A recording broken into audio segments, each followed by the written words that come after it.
अस्सलाम वालेकुम। आज हमारे पास 9th क्लास की मैथ की बुक उसकी एक्सरसाइज 4.1 क्वेश्चन नंबर 4 है। ये गया एक्सरसाइज का लास्ट क्वेश्चन है, उसके बाद फिर हम नेक्स्ट एक्सरसाइज जो है वो स्टार्ट करेंगे। इसमें फर्स्ट में देखें उन्होंने उसी तरह बोला फैक्टराइज करना है, बस पहले क्वेश्चन नंबर 3 में और 4 में फ़र्क जो है वो सिर्फ इतना है कि यहाँ पे देखें एक्स स्क्वायर का कोफिशिएंट 2 दिया हुआ है। 2, 4, 3, 3, 2, 4, 6 यानी कि डिफरेंट इसके कोफिशिएंट्स दिए हुए हैं। पहले 1 ही कोफिशिएंट था, ठीक है? करना सेम वैसे ही है हमने इसे। कैलकुलेटर पे पहले आप लोगों को बता देती हूँ, फिर दूसरे मेथड से वहाँ पे बता दूंगी। कैलकुलेटर देख ले, पहले इसके कोफिशिएंट्स देख ले, क्या 2, 7, 3 इसके कोफिशिएंट्स हैं। ठीक है, अगर माइनस किसी के साथ हो तो माइनस लिखे, जिस तरह फिफ्थ वाले में देख ले ज़रा। इसका जो फिफ्थ पार्ट है 3 -11 और 6 है, तो हम उसे उस लिहाज से लिखेंगे 3 इक्वल -11 इक्वल 6। फर्स्ट वाले को देखें 2, 7 और 3 है, हम क्या करेंगे, ये मोड 53 प्रेस करेंगे तो ये इस फॉर्म में आ जाएगा। ठीक हो गया। अब हमने ये करना है, लिखना है 2, 7 और 3। 2 इक्वल 7 इक्वल 3 इक्वल फिर से अगेन इक्वल। अब यहाँ पे देखें x1 करके दिया हुआ है, ये दिया हुआ है 1/2, साइन नहीं देखना, फिर से इक्वल प्रेस करें, ये क्या है 3, 1/2 और 3 दिया। यहाँ पे एक फर्क है 1/2 और 3। ठीक हो गया। अब हम दूसरे मेथड से आप लोग बताती हूँ, उसमें क्या करना है, पहले तो यहाँ पे कोफिशिएंट था ही 1, तो हमने डायरेक्ट जो यहाँ पे नंबर होता है कांस्टेंट वैल्यू उसको फैक्टराइज कर लेते हैं, लेकिन अब यहाँ पे दे दिया है मैं 2, तो हम पहले इसको इससे मल्टीप्लाई करेंगे। 2 3 ज़ा 6। ठीक है, अब 6 को हमने करना है 6, 2 3 ज़ा 6, 3 1 ज़ा 3। अब 1 3 और 2 है हमारे पास, इसलिए हमने 7 बनाना है। इसमें भी 2 3 ज़ा 6 और 1, 6 में 1 ऐड किया तो 7 बन जाता है। ठीक हो गया। ये तो इस तरह से आ गया हमारे पास 6 और 1। अब यहाँ से कैसे पता चलेगा हमें, अगर फ्रैक्शन में दे दिया जाए तो एक वाली फ्रैक्शन में, अगर दूसरी भी फ्रैक्शन में फिर तो सिंपली सॉल्व कर लेंगे, लेकिन अगर दूसरी फ्रैक्शन में नहीं है तो उसकी डिनोमिनेटर में खुद से वन लिख लें। अब इन्हें क्रॉस मल्टीप्लाई करें, 1 1 जार 1, 3 2 जार 6, 6 प्लस 1 7 आ जाता है हमारे पास। ठीक हो गया।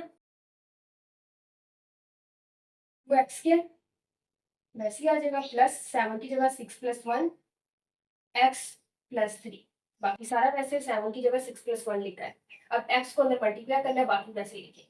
सेम उन्हीं स्टेप्स में करना है। 2x² प्लस एक्स को 6 से करेंगे 6x, प्लस एक्स को 1 से करेंगे एक्स 1x, इसलिए एक्स लिख लें प्लस 3। अब इन दोनों में देखिए पहले तो सिर्फ एक्स को बनाना था, लेकिन अब देखिए यहाँ पे 1 कोफिशिएंट नहीं है, यहाँ पे 2 है और 3 है। 2 और 3 किस टेबल में जाते हैं, जाहिर सी बात दोनों सेम किस टेबल में जाते हैं, वो 2 का टेबल है, तो 2 भी कॉमन आ गया।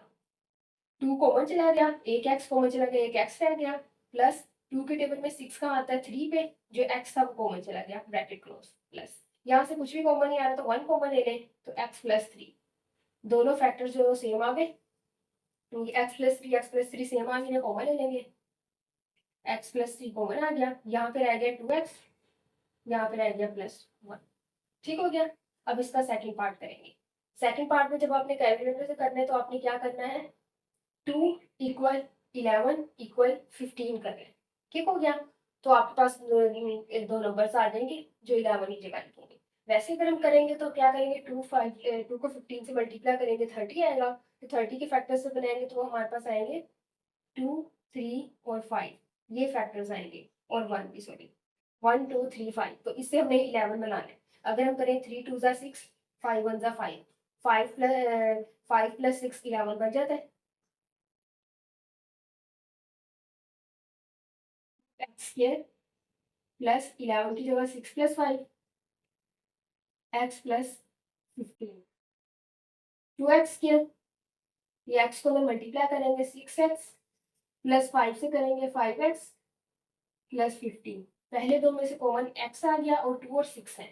ठीक है, 2 और 6 ऐसे का सेम टेबल कौन सा 2 भी आते हैं, ये सेम इसकी तरह कॉमन आ रहा है यहाँ से पहले भी दो टर्म, तो x प्लस 3 रह गया, प्लस इन दोनों में क्या आ रहा है 5 है, और 5 3 ज़ा 15 होता है, तो मतलब दोनों 5 के टेबल में जा रहे हैं, तो 5 कॉमन आ गया, x प्लस 5 3 ज़ा 15, तो यहाँ 3 रह गया, x प्लस 3 सेम आ गए, x प्लस 3, और यहाँ पे क्या बच गया 2x प्लस यहाँ पे रह गया 5।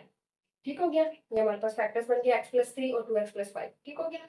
और उसके बाद हम 5 करते हैं 6 करते बाद में, उसके बाद में नेक्स्ट 4 जो हम कर लेंगे। ठीक हो गया।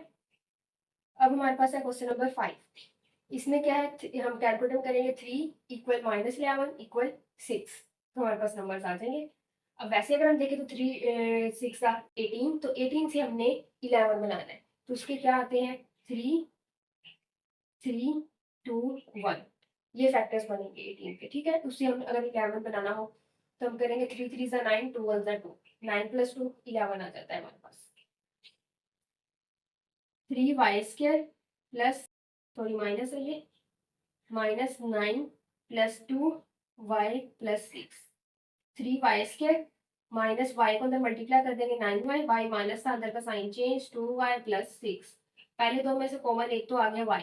अब देखिए यहाँ 3 और 9, 3 और 9 3 के टेबल में आते हैं, 3 आ गया, 3 कॉमन चला गया, एक y भी चला गया, एक y रह गया, -3 के टेबल में 9 आता है 3 पे, माइनस इन दोनों में से कॉमन क्या है 2 और 6 2 के टेबल में आते हैं, 2 कॉमन आ गया, यहाँ रह गया y, माइनस में से अंदर का sign change, 2 3 6, y -3 y -3 same है, कॉमन ले लिया, यहाँ पे रह गया 3y और यहाँ पे रह गया -2, ये इसके फैक्टर्स बन गए।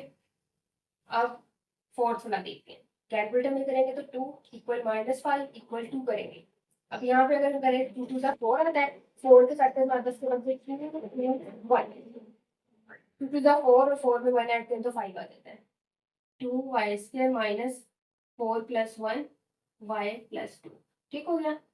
2y² माइनस y को अगर मल्टीप्लाई करेंगे 4y, माइनस में से साइन चेंज 1y + 2, पहले दो में से 2 कॉमन आ गया और y भी कॉमन आ गया, क्योंकि दोनों 2 और 4 2 के टेबल में आते थे, 2 कॉमन आया, y कॉमन आया, एक y रह गया, -2 के टेबल में 4 आता है 2 पे और y कॉमन चला गया, माइनस यहाँ से कुछ भी कॉमन नहीं आ रहा, 1 लिखेंगे, लेकिन बाहर माइनस है तो अंदर का साइन चेंज, y -2 सेम है तो इसे कॉमन ले लेंगे, तो यहाँ रह गया 2y और इस टर्म में रह गया -1, ठीक हो गया। इसके 4 हो गए। अब नेक्स्ट हम थर्ड फोर्थ 7 और 8 पार्ट करेंगे।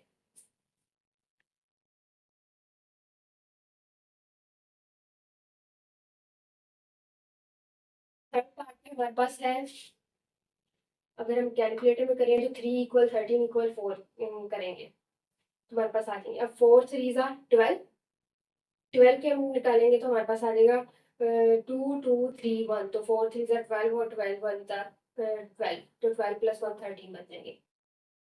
4x² + 12 + 1 x + 3, 4x² plus x को 12 से करेंगे 12x, x को 1 से करेंगे 1x, तो 1 लिखे आपको मर्जी 3, हमने सिर्फ इसको ब्रेक इसलिए और 12 + 1 आ गया, फिर x को दोनों से मल्टीप्लाई किया, बाकी ये फर्स्ट और लास्ट में टर्म सेम लिख रहे हैं वैसे ही।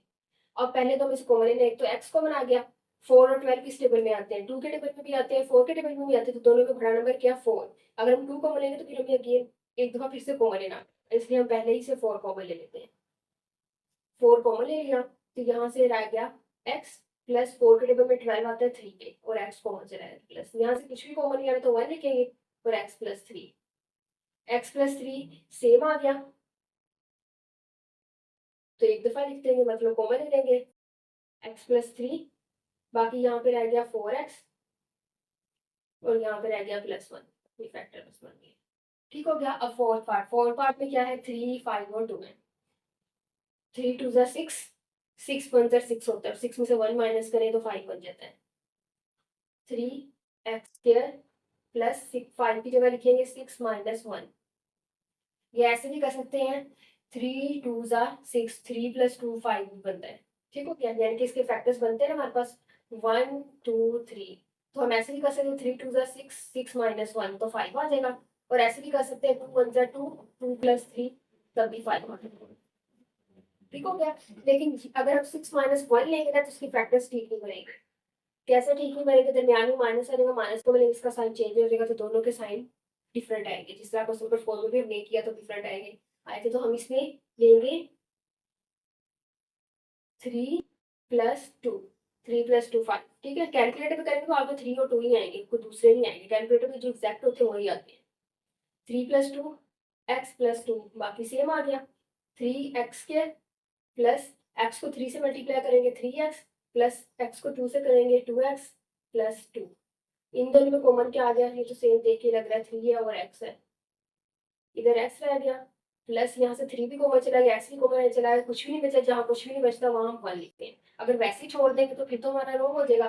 फॉर एग्जाम्पल यहाँ देखें जरा, अगर यहाँ कुछ नहीं बच रहा तो हमने वैसे छोड़ दिया, ऐसे कर दिया। अब अगर इसे मल्टीप्लाई करें 3x² बन जाएगा, तो ये तो टर्म आई नहीं, तो इसके लिए हमें कुछ लिखना पड़ेगा, तो वो क्या है +1। अब 3x को 1 से मल्टीप्लाई करेंगे 3x बन जाएगा।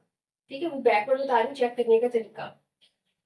प्लस इन दोनों से 2 कॉमन आ रहा है, यहाँ रह गया x प्लस 2 1 जा 2, तो यहाँ बना गया x+1 सेम आ गया, तो कॉमन ले लेंगे, तो यहाँ 3x रह गया और यहाँ 2 रह गया। ठीक हो गया, ये फैक्टर्स आ गए। अब देखें 7 वाला, 7 वाले में आएगा 4 और 6 को मल्टीप्लाई करेंगे 24 आता है, तो 24 जो है इसके फैक्टर्स हमारे पास जब बनाएंगे तो हमारे पास आएंगे 2 2 2 3 और 1। इसी हमने बनाना है 11 है। अगर हम करें 2 2 जा 4 4 2 जा 8 3 1 जा 3, 8 और 3 11 बन जाते हैं। 11 की जगह लिखेंगे 8 + 3 4z² माइनस 8 + 3 z + 6। ठीक हो गया, सारा एज इट इज लिखा, 11 की जगह बस 8 + 3 लिख दिया। 4z² माइनस के सेंटर का साइन चेंज है, c से मल्टीप्लाई होकर 8c हो जाएगा -3z + 6। इन दोनों में से z कॉमन आ गया, और 4 और 8 2 के टेबल में आते हैं, और 4 के टेबल में, तो बड़ा 4 वाला टेबल है तो 4 कॉमन लेंगे। 4z कॉमन चला तो यहाँ रहेगा z माइनस 4 2 जा 8 होता है, -3 और 6 में 3 के टेबल में आता है, 3 कॉमन आ गया, z बाहर माइनस था, अंदर का साइन चेंज, 3 2 जा 6, z -2 सेम आ गए, कॉमन ले लिया, यहाँ रह गया 4z और यहाँ पे रह गया -3। ठीक हो गया। अब लास्ट पार्ट इसका है 6 7 और 3 है। अब देखें सब में लास्ट के फर्स्ट वाला जो था वो x² था, x² या y² या z², मतलब इनके स्केयर वाला था मेरी, इसमें स्केयर वाला लास्ट में आ गया, अरेंज करना पड़ेगा, या फिर अरेंज के बगैर भी कर सकते हैं। वो कैसे कर सकते हैं मैं बताती हूँ आपको। अगर अरेंज करना, पहले अरेंज से करके तो मैं अभी बता देती हूँ, दूसरे मेथड से बता देती हूँ। ठीक है, अरेंज अगर हम करेंगे तो उसमें क्या करना पड़ेगा, पहले 3 स्केयर में लिखेंगे -3x², फिर x वाली 7x, फिर +6।